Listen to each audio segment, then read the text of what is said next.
एक बोझ दो निकम्मे, दो गुनहगार। गाबा में ऑस्ट्रेलिया कैसे हुई 400 पार? क्या इंडिया WTC के फाइनल से हो गई बाहर? तो देखिए, सबसे पहले तो मैं इस इंडियन टीम के घटिया और बेहद ही वाहियात प्रदर्शन को लेकर के सिर्फ और सिर्फ गालियां ही बजाना चाहूंगा। जी हाँ, बिल्कुल गालियां बजाना चाहिए। आप भी बजाइए और हम भी बजा रहे हैं। जिस तरह का घटिया परफॉर्मेंस आपकी इस टीम ने गाबा टेस्ट मैच में किया है, ये सिर्फ गालियां ही डिजर्व करते हैं। अब तो और कुछ शब्द बचा ही नहीं है और ना ही मैं बोलूंगा, कि फिलहाल सिर्फ और सिर्फ गालियां ही डिजर्व करते हैं। और इस वीडियो में मैं आपको बताऊंगा कि कैसे हमने बड़ी ही आसानी से ऑस्ट्रेलिया को 400 पार जाने दिया। कौन है टीम इंडिया पर बोझ, कौन है निकम्मे, कौन है गुनहगार, जिस वजह से टेस्ट क्रिकेट में बार बार हो रही है हमारे देश की शर्मनाक हार।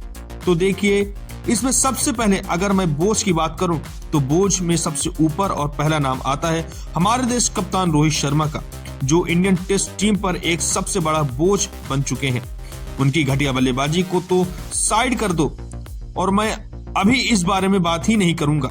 यहाँ मैं बात करना चाहूंगा रोहित भैया की कप्तानी के बारे में कि भैया कुछ तो शर्म कर लो।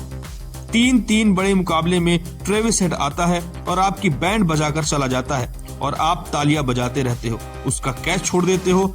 2023 वर्ल्ड कप फाइनल, उसके बाद WTC, उससे पहले WTC, और अब मैं अगर बात करूं तो भाई साहब एक बार फिर खड़े हो गए हैं आपके सामने ट्रेविस हेड। खड़े नहीं हुए हैं, उन्होंने 100 बनाया, पिछले मैच में भी बनाया था और इस मैच में भी 100 बनाया था। रोहित आते हैं, ट्रेविस हेड हीरो बन जाते हैं। रोहित नहीं होते तो बुमराह की कप्तानी में जाकर ट्रेविस हेड का स्कोर देख लेना। ट्रेविस हेड कुछ नहीं कर पाया था, लेकिन रोहित शर्मा एकदम वाहियात कप्तान है। टेस्ट क्रिकेट में उनको पता ही नहीं कि करना क्या है, अगला मूव क्या लेना है, किस तरह से बल्लेबाजों को सेट करना है और आउट करने के लिए ये बल्लेबाज सेट कैसे करते हैं, शतक बनाने के लिए। और भाई साहब, पिछले इतने सालों में मैंने इतना बेकार टेस्ट कप्तान इंडिया का नहीं देखा। विराट कोहली बहुत बढ़िया कप्तान थे, अजिंक्य रहाणे भी अच्छे कप्तान थे, लेकिन इनको तो कुछ समझ ही नहीं आता है। जैसे खड़े रहते हैं लॉस्ट वर्ल्ड की तरह, कुछ मतलब अलग दुनिया में ही खो जाते हैं। तो मेरे हिसाब से इंडियन क्रिकेट टेस्ट टीम पर अगर कोई सबसे बड़ा बोझ है तो वो है रोहित शर्मा। उसके बाद बात करते हैं सबसे बड़े निकम्मे की, वो है मोहम्मद सिराज।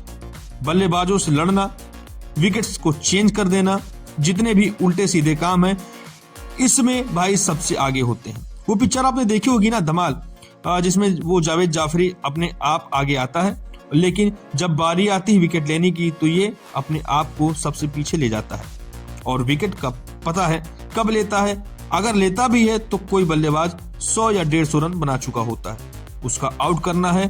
फिर बदतमीजी करते हैं, उसके बाद अगर कोई गेंदबाज सेट हो जाए तो 25-30 रन बना ले तो उसको आउट कर लेता है। भाई आखिरी का 1-2 विकेट लेगा, गंदी हरकतें करता रहेगा, गंदा अग्रेशन दिखाता रहेगा, विकेट नहीं ले पाता है तो एक काम कर लेना भाई, जिसको अगर दिक्कत हो, ना लग रहा हो कि मैं झूठ बोल रहा हूं, तो सिराज के आंकड़े चेक कर लेना। पिछले 1-1.5 साल में भाई क्या करता है, RCB के लिए कुछ भी नहीं करता, तभी उन्होंने भगा दिया टीम से कि भाई तू नहीं चाहिए, हमें कुछ करते तो हो नहीं, सिर्फ और सिर्फ बदतमीजी करते हो। बदतमीजी में किंग है, बदतमीजी में हीरो है, प्रदर्शन में जीरो है। मोहम्मद सिराज ये कुछ नहीं कर पाते हैं, सबसे बड़े निकम्मे हैं इंडियन टीम की टेस्ट टीम में गेंदबाजी में। उसके बाद बात करें रविंद्र जडेजा की, तो इंडिया में मानता हूं कि कुछ कर सकते हैं।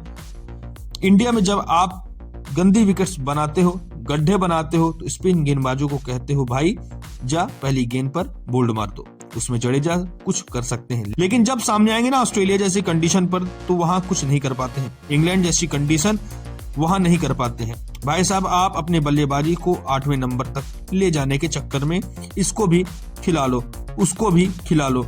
अरे भाई, 5 गेंदबाज लेकर खेलो, प्रॉपर जो 5 गेंदबाजी करे और बाकी 6 बल्लेबाजी करे।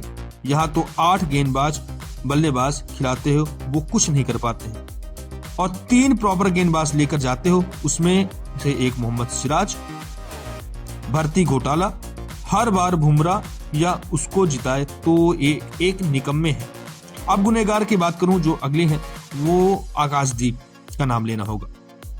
बहुत चर्चा हुई थी, उन्होंने पहले टेस्ट मैच में नहीं खिलाया गया, बहुत चर्चा हुई। दूसरे टेस्ट मैच में नहीं खिलाया गया, लेकिन अब मेरे भाई जब इसको खिलाया तो उन्होंने क्या किया, ये भाई कुछ नहीं कर पाए। आकाशदीप ने 24.4 ओवर गेंदबाजी की, 78 रन लुटा दिए, 1 विकेट इस भाई साहब को नहीं मिल पाया। कहा जा रहा था कि शमी के विकल्प हैं, शमी को रिप्लेस कर सकते हैं, शमी के आगे जा सकते हैं, लेकिन इन्होंने क्या किया, कुछ नहीं किया। ना कुछ कर पाए और ना ही कुछ कर पाएंगे, और ना ही उन्होंने पिछले कुछ दिनों में कर पाए हैं। शुरुआत में ना दूसरे दिन कुछ कर पाए, और तभी देख लो ऑस्ट्रेलिया 400 के पार खड़ी है। और उसके बाद इस इंडियन क्रिकेट टीम का सबसे बड़ा अगर कोई गुनहगार है तो वह मुख्य selector, chief selector Ajit Agarkar, जो रोहित शर्मा के सेटिंग है। जी हाँ, रोहित शर्मा की सेटिंग है अजीत अगरकर। मैं ऑन रिकॉर्ड बोल रहा हूं भाई, मोहम्मद शमी तैयार बैठा हुआ है, उसको जाने नहीं दे रहे हैं, किसी भी इधर उधर गेंदबाज को ले जा रहे हैं।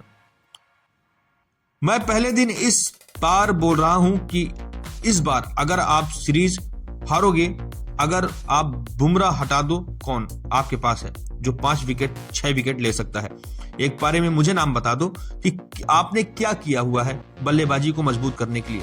आपने नीतीश रेड्डी और जडेजा को लिया 7वें और 8वें नंबर पर, उसके बाद आप क्या करते हो? आकाशदीप, नए हर्षित राणा, नए उसके बाद आपके मोहम्मद सिराज, भर्ती घोटाला दे करके गेंदबाज के साथ खेल रहे हो, और उसका नाम है जसप्रीत बुमराह। वो हर बार आता है, 5 विकेट ले देता है, और आप एक गेंदबाज के सहारे आप जा रहे हो, और ये कर रहे हो अजीत अगरकर भाई साहब। ऑन रिकॉर्ड बोल रहा हूं, इससे लाख गुना अच्छा रवि शास्त्री विराट कोहली वाला ट्यूर था। बहुत अच्छा MS के प्रसाद जब मुख्य सिलेक्टर हुआ करते थे, इनफैक्ट चेतन शर्मा से तो बहुत अच्छा थे, लेकिन आज जब अजीत अगरकर है, रोहित शर्मा, गौतम गंभीर हैं, तो आप लगे पड़े हैं। तो भाई साहब, इतनी घटिया टीम सिलेक्शन, घटिया मैनेजमेंट और फ्लॉप कप्तान की वजह से ऑस्ट्रेलिया ने एक बार फिर 400 पार का स्कोर लगा दिया है। और आप आज लिख कर ले लो कि टीम इंडिया इस टेस्ट मैच को हारेगी नहीं, बल्कि बुरी तरह से हारेगी। इंडियन टीम के परफॉर्मेंस पर, गाबा टेस्ट में जो उन्होंने परफॉर्म किया है, उस पर आपकी क्या राय है, हमें कमेंट करके जरूर बताइएगा।